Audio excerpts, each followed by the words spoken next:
In this video, we're going to find the multiplication of 2 by 2 numbers, and we're going to do it using area models. So we do that with area models because it makes it easier to do a calculation that's a little bit more complicated, and you can break it down into numbers that are easier to work with.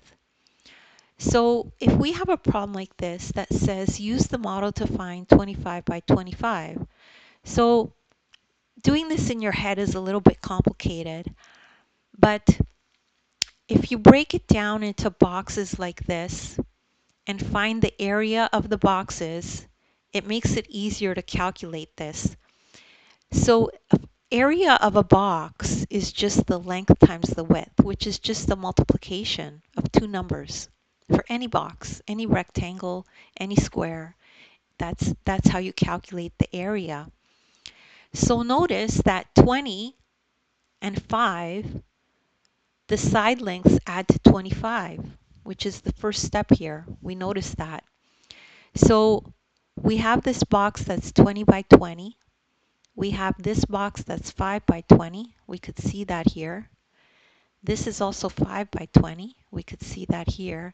And this little box is made up of 5 by 5, right? Because this is 5 and this is 5. So this is 5, okay?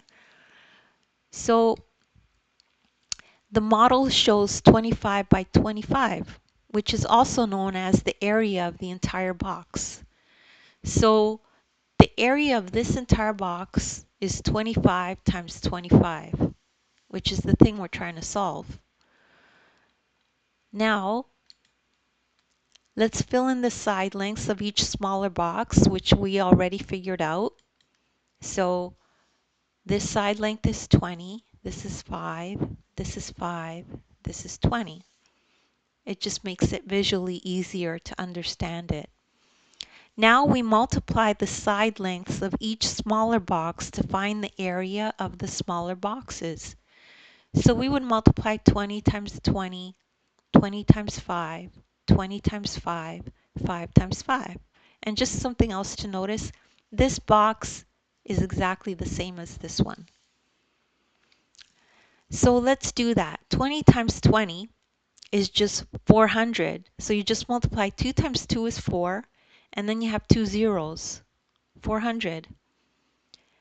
5 times 2 is 10, and then you add 1 0, which is 100. This is the same calculation. And then 5 times 5 is 25. So this kind of makes it easier to add them all together, and then you'll be able to find the area very quickly. So this is the area for each of the boxes filled in.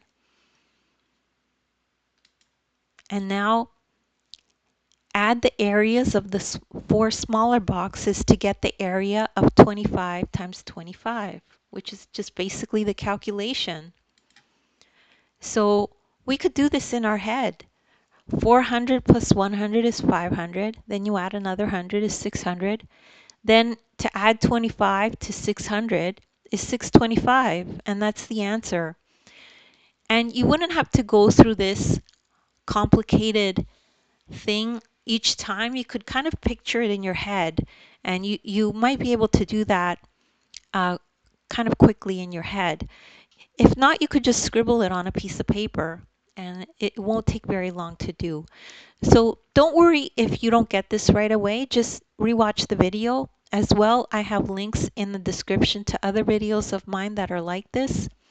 As well, you can download the ebook and follow along this exact lesson in the ebook as you watch the video. Please make sure to like and subscribe, and thank you so much for listening.